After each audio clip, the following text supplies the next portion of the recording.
let whoever feels the heart, let them go ahead. Me, I don't need to go. I have said I have a passport, permanent passport, to Bukedea and to Buyende. I don't need a visa. So, honorable members, you need to be very firm and fight for your people. But I am telling you, those sanctions, I have had an interaction, and we've gotten to know all what the sanctions are about, which the Minister of Foreign Affairs is here, and at an appropriate time, the head of state will also respond to it, because that is an indictment to Parliament of Uganda. You did pass the law yourselves. Me, I didn't even vote. I chaired and you voted. So, I am not worried. And if they feel I have property, go and freeze them and see if I will complain. Even a postcard you can. I would like to categorically tell you that international backlash will continue. But one thing we need to do is to have respect for each other. Respect for people's values, the traditions, the cultures of countries. We're a sovereign country. And those who are writing reports are writing reports because they want to do accountability. They want to do accountability. I have not said enough. I have not said it.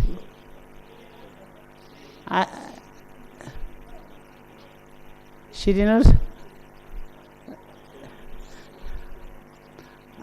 I will one day allow you people to start boxing.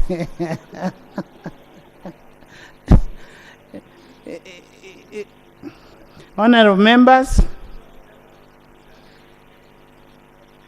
we need to safeguard the sanctity of this house, of this country. If we cannot do that, then we will not be doing what is expected of us. And whatever we are doing for the 48 million Ugandans out there.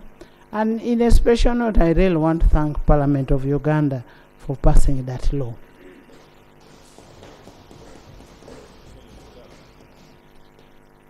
I want to thank the religious leaders. I want to thank judiciary for upholding the decision. I want to thank the president for assenting to that law. That shows you how much he values the family values. And I want to thank all the Ugandans. Honorable members, there is an outcry, much as we passed the law on fisheries. But the people have continued being mistreated around the waters. I got a team yesterday that somebody was killed in Ingo landing site. A fisherman. As government, maybe you need to come in and see the enforceability of the law that was passed by this house. Because the people who are being killed are our people. Those are the same people who will vote for us tomorrow. So we need we need a response to that effect. Because it is not only in one island that they are complaining, not only in one fishing area. You will find that Honorable Mulimba, he just can't talk because he's a minister. But he is suffering down there in his place. But we will need a response from government to that effect. Today we are going to look at we are going to look at the tax bills. And as you are aware, we are in the tail end of the budgeting. And remember, I told you, we've already gazetted 13th for budget reading, 13th June. So we should be able to look at where we are getting the money from for us to be able to fund the budget that we are talking about. Let's look at where money is coming from, and then we will appropriate that money effectively. We will want to get a statement from the Minister of Foreign Affairs, the chief diplomat. Some of us may not be diplomats, but we will want to get a statement from the chief diplomat, and we'll also hear from the leader of opposition on the press. I think he has a message for the press, today being the press day.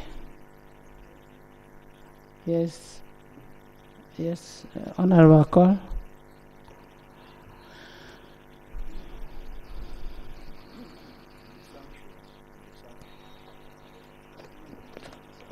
Right Honourable Speaker,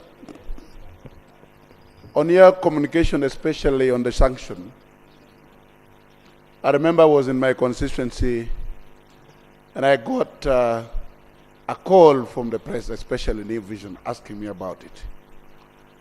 And I thought they were mistaken, because to the best of my knowledge, our work as Parliament of Uganda, we allocate resources to the ministries, to the Prime Minister's office, and to different departments of Uganda. And the major people who should be questioned on this issue of the iron sheet are people who are tasked with the responsibility of implementing the resources that we allocated for this particular issue. First of all, the sign that we allocated the resources is a clear sign that this Parliament is committed to solve the problem of the Karamojong people. And therefore, I was wondering how you can sanction the head of Parliament and you forget people who are in charge of implementation. In this case, the ministers, I don't have a problem when they are talking about the ministers. I don't have a problem if you could talk about the office of the Prime Minister. But how, of all things, you come to give sanction on the head of institution of Parliament, who are the people concerned, and this issue was raised in this Parliament. The issue about who is a beneficiary should be the implementing people, not us who are concerned in monitoring what was not done rightly, and that is how the issue was brought to the concern of this one. And therefore, I think it is the right time for our Minister of Foreign Affairs and for the head of state to make sure we get serious as a country so that our sovereignty should be protected as a country. Thank you very much. Thank you.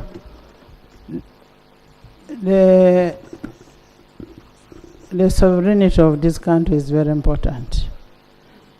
Honorable Kitutu and Honorable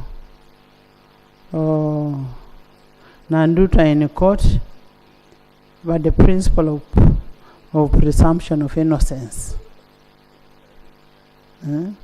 still stands.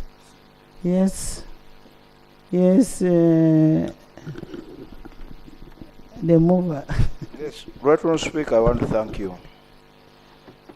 You did mention that the Minister for Foreign Affairs will be making a statement. I really think it's important because this is a matter that really touches on our diplomatic relations. And for purposes of just avoiding uncoordinated troop movements, it will be important that government states its position early enough to guide the debate and discussion. Otherwise, there is a very big likelihood of creating a diplomatic imbroglio arising out of the statements that we may make. Right Honourable Speaker, for me, at the risk of anticipating what is in the statement, at the risk, the UK has a right to sanction anybody. It's really their right.